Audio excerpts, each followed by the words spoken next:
ఉదయకాల ప్రార్థన. అత్యున్నతమైన సింహాసనం పైన ఆసీనుడివై ఉన్న దేవా, మీకు స్తోత్రాలు నాయన. కృతజ్ఞతా వందనాలు చెల్లిస్తున్నాం ప్రభువా.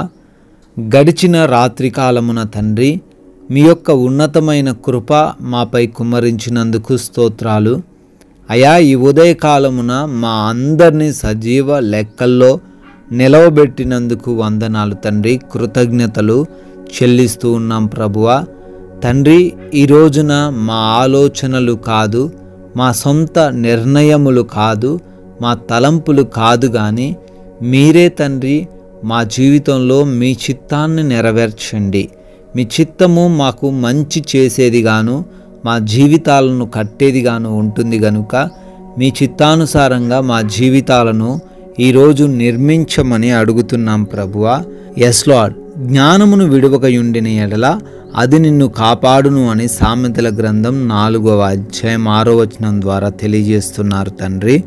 అవునయ్యా, మేము మీ మాటను విడవక మీ మాట ప్రకారము జీవించినట్లయితే మేము రక్షించబడతాము. ఈ రోజున ఎటువంటి ప్రమాదాల్లో పడము, ఎవరి మోసాల్లో పడము, ఎవరి చిక్కుల్లో పడము అని తండ్రి మాకు తెలియజేస్తున్నారు నాయన.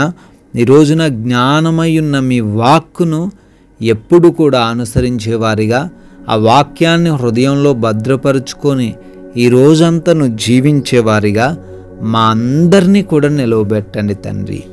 ఈ ఉదయకాలంలో ఈ ప్రార్థనలు ఏకీభవిస్తూ ఉన్న ప్రతి ఒక్క బిడ్డ కొరకు ప్రార్థిస్తున్నాం తండ్రి. అయా, ఈ రోజును ఎన్నో ఆశలతో, ఎన్నో ఆశయాలతో వారు ప్రారంభించబోతుండగా, ఏ ఆలోచనతో అయితే వారు ఈరోజు ముందుకు సాగాలి అనుకుంటున్నారో ఆ ఆలోచనలన్నిటినీ కూడా స్థిరపరచమని అడుగుతున్నాం ప్రభువా. అయా, బిడ్డలు చేస్తున్న పనులను బట్టి అడుగుతున్నాము. వారి యొక్క ఉద్యోగాలు, వ్యాపారాలు, పరిచర్యలు, చేతి పనులు, వ్యవసాయపు పనులు, అన్ని పనులలో తండ్రి బిడ్డలను దీవించండి, ఆశీర్వదించండి. వారు ఏ చోటైతే ఎదగాలనుకుంటున్నారో అక్కడ మీ యొక్క ద్వారములను తెరవమని అడుగుతున్నాం ప్రభువా. Yes Lord. అదేవిధంగా ప్రయాణాలను బట్టి ప్రార్థిస్తున్నాం తండ్రి. ప్రతి ఒక్క మార్గమును తండ్రి మీ మార్గముగా మార్చండి. మార్గమందు అపాయములు, ప్రమాదములు ఏవిను మా చెంతకు రాకుండా కాపాడండి అయా. ప్రతి ఒక్కరూ కూడా మరలా క్షేమంగా గమ్యస్థానాలకు చేర్చబడే కృప దయచేయమని కూడా అడుగుతున్నాం తండ్రి. Yes Lord. అదేవిధంగా ఈ రోజున ఎవరైతే ఎగ్జామ్స్కి, ఇంటర్వ్యూస్కి వెళ్తున్నారో వారందరిని బట్టి అడుగుతున్నాం. వారి యొక్క ఎగ్జామ్స్, ఇంటర్వ్యూస్లలో మీరు తోడై ఉండండి. అదేవిధంగా గృహములలో ఒంటరిగా ఉంటున్నారు ప్రభువా, వారికి మీరు తోడై ఉండండి. వారికి ప్రమాదము జరగకుండా కాపాడమని అడుగుతున్నాం తండ్రి. ప్రభువా, హాస్పిటల్స్కి వెళ్తున్న వారు ఉన్నారు, వారి యొక్క రిపోర్ట్స్లో, ఆపరేషన్స్లో మీరు తోడై ఉండమని, అనుకూలంగా ప్రతి రిపోర్టు ఉండడానికి కృప దయచేయమని అడుగుతున్నాం ప్రభువా.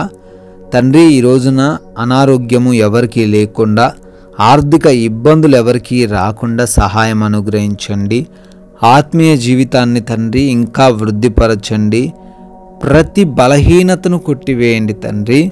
అయా, మా మాటలు, మా నడవడిక, మా క్రియలు, మా ప్రవర్తన అన్నీ కూడా తండ్రి మీ నామాన్ని మహిమపరిచేవిగా ఉండే కృప దయచేయమని అడుగుతున్నాము. మా సమయాన్ని మేము సద్వినియోగం చేసుకుంటూ, మా కుటుంబాన్ని ప్రేమిస్తూ, మా తోటివారిని గౌరవిస్తూ, అనేకులకు ఆశీర్వాదకరంగా ఉండే భాగ్యము మా అందరికీ అనుగ్రహించమని అయా. మీ కృపను బట్టి బర్త్డేలు, యానివర్సరీలు సెలబ్రేట్ చేసుకుంటున్నారు, వారిని దీవించండి, వారి కుటుంబాలను బహుగా ఆశీర్వదించండి.